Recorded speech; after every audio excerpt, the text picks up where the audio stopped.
ઘણી વખત આપણને એમ લાગે કે આખી જિંદગી આપણે હળિયું કાઢ્યા કરી, મંદિરમાં જઈ, કથામાં જઈ, તોય ઘણીવાર ફેર નથી પડતો. જો સાચું હૃદય ન હોય તો મેં હમણાં વાત કરી એમ, અને લાગી જાય તો થોડાકમાંય લાગી જાય, કાંઈ ફેર ન પડે. એક જણો મંદિરે જાતો, સત્સંગ હશે કોઈ મંદિરે, સત્સંગ કરવા માટે કોઈ મહારાજ આવેલા, મંદિરે જાતો તો એનો છોકરો હળી કાઢીને વાહે દોડતો આવ્યો 10-12 વર્ષનો.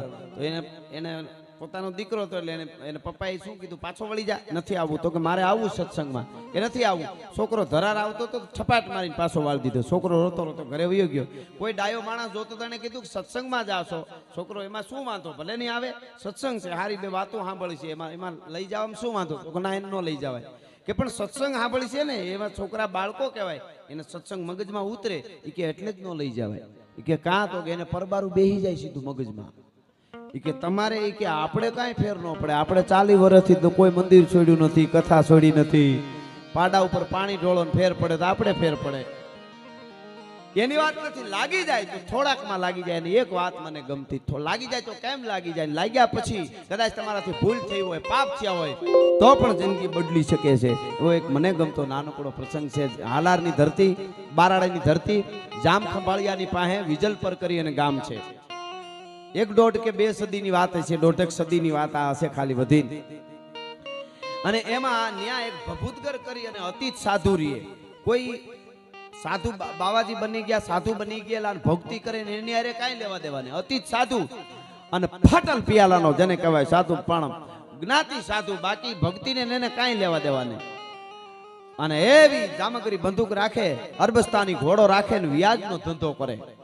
વ્યાજનો ધંધો કરે ને આજુબાજુના ગામમાં જેને જરૂર હોય એ વ્યાજ લઈ જાય, વ્યાજે રૂપિયા. મહિને ને મહિને પાછું એનું વ્યાજ લેવા પોતે જાય. જે ગામમાં વ્યાજ જાજા બધા દીધા હોય, ગામના ચોકમાં આવીને ઉભો રહીએ, એકાદો બંદૂકનો ઉપર આમ ધબાકો કરે અને પડકારો કરે, મારું વ્યાજ દઈ જાઓ. એટલે બધા હળી કાઢીને મહિને વ્યાજ દઈ જાય. એમાં એકવાર એક ગામના પાદરમાં આવીને ઉભો રહ્યો, હાય કરીની ફાડ જેવી આંખું, મોટી મોટી મૂછું, પડથન શરીર, અરબસ્તાની ઘોડા ઉપર બેહીને આવતો હોય તો કાળકૂટ આવતો એવો લાગે. ગામના ચોકમાં આવીને ઉભો રહ્યો અને અવાજ કર્યો, ભભૂત કરે, મારું વ્યાજ દઈ જાઓ. અને હળી કાઢીને બધા આવી, લ્યો તમારું વ્યાજ, બાપા માપા માફ કરજો, લ્યો તમારું વ્યાજ, લ્યો તમારું વ્યાજ. એમાં એક બાજુમાં હામી ડેલી ખુલી નહીં, ત્યાંથી કોઈ વ્યાજ દેવા માટે આવ્યું નહીં. એક જ અવાજ કરવાનો, મારું વ્યાજ દઈ જાવ. આખું ગામ આવી જાય. એક અવાજમાં નો આવે ને બીજો અવાજ હાથ કરવો પડે તો એનું વ્યાજ લે. આવો ભભૂતગર. અને એને માણસોને કીધું કે આ ડેલી કેમ ખુલી નહીં, કેમ એને મોત વાલું છે, મરવું છે, કેમ કોઈ આવ્યું નહીં, તપાસ કરો.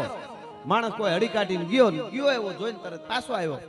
આવીને કીધું, આમ આમો દેખાણો ડેલીમાંથી બહાર નીકળ્યો એનો માણસ.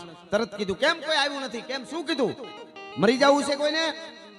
એટલે એને કીધું ધીરે ભભૂતગર ધીરે. તો કે ધીરે શું કામે, આપણે કોના બાપની બીક હોય કે હું ધીરે બોલું, કેમ કોઈ નું આવ્યું? તો કે મારી વાત તો સાંભળો, ગજબ થઈ ગયો ભભૂતગર, ગજબ થઈ ગયો ભભૂતગર, આપણને પાપ લાગી જાહે. ભભૂતગર, આપણને પાપ લાગી જાહે. એમ જ્યારે કીધું ને ત્યારે કીધું, શું પાપ કેમ લાગી જાય, કેતો ખરો.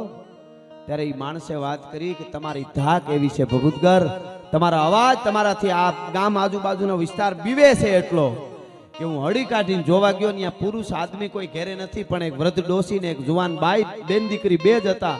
બાઈના પેટમાં 7મો મહિનો હતો.